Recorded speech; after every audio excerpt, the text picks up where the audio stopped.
വൈകിട്ട് 6:45 ചുരം 9-ാം വളവിന് മുകളിൽ വ്യൂ പോയിന്റിന് സമീപം വലിയ രീതിയിൽ മണ്ണിടിച്ചിലുണ്ടായത്.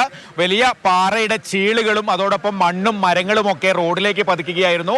ദേശീയപാതയിൽ പൂർണ്ണമായും റോഡിന് കുറുകെ മണ്ണിടിഞ്ഞ ആ സമയത്ത് ഗതാഗതം സ്തംഭിച്ചു. വാഹനങ്ങൾ അങ്ങോട്ടും ഇങ്ങോട്ടും പോകാൻ കഴിയാത്ത സ്ഥിതിയുണ്ടായി. പക്ഷേ വളരെ പെട്ടെന്ന് തന്നെ മറ്റ് റെസ്ക്യൂ പ്രവർത്തനങ്ങളൊക്കെ തുടങ്ങി. ഫയർഫോഴ്സും പോലീസും വയനാട് ജില്ലാ കലക്ടറുടെ നേതൃത്വത്തിലുള്ള ഉദ്യോഗസ്ഥ സംഘവും ഒക്കെ ആ സ്ഥലത്തേക്ക് എത്തി. ടി സിദ്ദിഖ് MLA, ജില്ലാ പഞ്ചായത്ത് പ്രസിഡന്റ് സംഷാദ് മരക്കാർ തുടങ്ങിയവരും സ്ഥലത്തെത്തി ഈ പ്രവർത്തനങ്ങൾക്ക് നേതൃത്വം നൽകി. ഏതാണ്ട് 9:45 മണ്ണ് നീക്കി, 2 മണ്ണുമാന്തി യന്ത്രങ്ങൾ ഉപയോഗിച്ച് മണ്ണ് നീക്കി ഗതാഗതം ഭാഗികമായി പുനഃസ്ഥാപിക്കാൻ കഴിഞ്ഞു.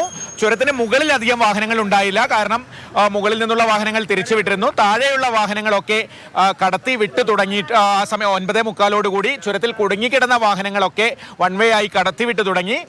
ജില്ലാ കലക്ടർ പറഞ്ഞതനുസരിച്ച് ഇപ്പോൾ കുടുങ്ങിക്കിടക്കുന്ന വാഹനങ്ങൾ കടത്തിവിടും. അതിനുശേഷം ചുരത്തിലൂടെ റെഗുലറായിട്ടുള്ളൊരു ഗതാഗതം നാളെ അനുവദിക്കില്ല. അത്യാവശ്യം ആംബുലൻസ് പോലുള്ള വാഹനങ്ങളെ അനുവദിക്കുകയുള്ളൂ.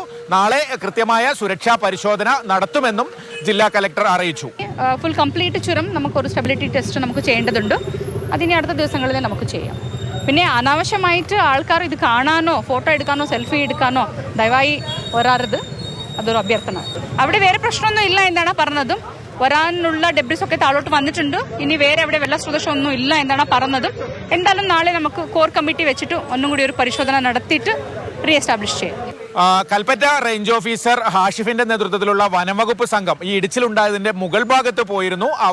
രാത്രിയാണ് അവർ പോയത്. അതുകൊണ്ട് തന്നെ കൃത്യമായ ഒരു പരിശോധന നടത്തിയില്ല. എങ്കിലും അവർക്ക് പ്രാഥമികമായി അവിടെ നിന്ന് മനസ്സിലാക്കാൻ കഴിഞ്ഞത് ഇനി വലിയൊരു ഇടിച്ചിലിനുള്ള സാധ്യത മുകളിലില്ല. അത്തരത്തിലുള്ള പാറക്കല്ലുകളോ മണ്ണോ മുകളിൽ നിന്ന് വരാനില്ല എന്നുള്ള വിവരമാണ് സ്ഥലത്ത് പരിശോധന നടത്തിയ വനംവകുപ്പ് സംഘം അറിയിച്ചത്. എന്താണെങ്കിലും ഈ വലിയൊരു സുരക്ഷാ പരിശോധന ചുരത്തിൽ അത്യാവശ്യമായി നടത്തേണ്ട കാര്യമാണ് ഈ അപകടമുണ്ടായ സമയം മുതൽ ടി സിദ്ദിഖ് MLA ഉൾപ്പെടെയുള്ളവർ പറഞ്ഞത്. കാരണം ദേശീയപാത അധികൃതരോട് നേരത്തെ തന്നെ ഇക്കാര്യം ശ്രദ്ധയിൽപ്പെടുത്തിയിട്ടുണ്ടെങ്കിലും അവരുടെ ഭാഗത്തു നിന്ന് അത്തരത്തിൽ ഒരു സുരക്ഷാ പരിശോധനയ്ക്കുള്ള ഇടപെടൽ ഉണ്ടായിട്ടില്ല. ഇനിയെങ്കിലും അത് നടത്തണമെന്ന ആവശ്യമാണ് ഉയരുന്നത്. കമൽ, മാതൃഭൂമി ന്യൂസ്, വയനാട്.